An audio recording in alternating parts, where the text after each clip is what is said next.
Je vais vous montrer comment on va faire ça sur After Effects. On crée une nouvelle composition. On lui donne un nom, hop, Orbit par exemple. On va créer une autre composition qui va être carrée aussi. On l'appelle Lune et on va mettre là-dedans un rectangle au bord arrondi. Maintenant, Lune, on le met dans notre pré-comp et on va un peu changer sa taille. Cette comp, on la lie à un nul qui est centré et ce nul, on le lie à un autre nul. Ce centre de rotation Orbit 01, on va encore le lier à un autre nul.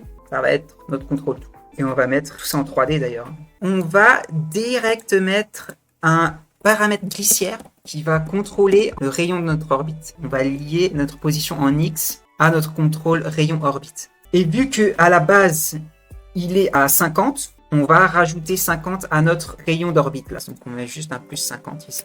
On va remettre un paramètre glissière et ça va être notre nombre de copies de l'orbite 01.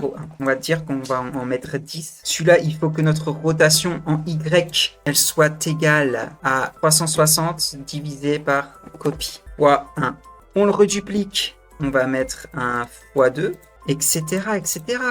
Maintenant, ce que j'aimerais bien, c'est que tous mes petits carrés là soient face à ma caméra. Donc pour ça, on va juste les sélectionner les uns après les autres là et faire un petit clic droit, géométrie, orientation automatique, orienté sur la caméra. Maintenant, ce qu'on va rajouter, le fait que le carré, plus il est loin, plus il va être sombre. On va mettre un paramètre glissière qui est notre position en Z et on met cette expression du coup. Donc ça va te prendre la valeur Z du point d'ancrage de ce calque et ça va la transformer en valeur qui est adaptée à l'univers 3D global de After et pas seulement par rapport à son parent. On va mettre ce paramètre glissière de notre position Z sur chacun de nos lunes.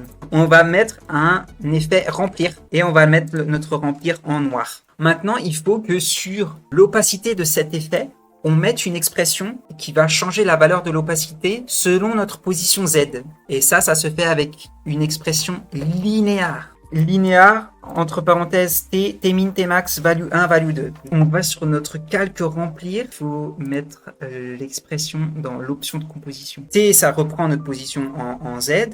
T-min, T-max, ça reprend notre rayon globalement. Value 1 et value 2, ça reprend ça va renvoyer une valeur d'opacité qui est adaptée en fonction de notre T-min et notre T-max. Se remplir, là, on va le mettre partout, quoi. Ok, bon, bah très bien. On va pouvoir dupliquer maintenant toute cette orbite-là. Maintenant, vu qu'on a tous nos centres de rotation d'orbite qui sont liés à notre contrôle tout, si on tourne notre contrôle tout, là, et ben on a cet effet d'orbite. On l'a, quoi.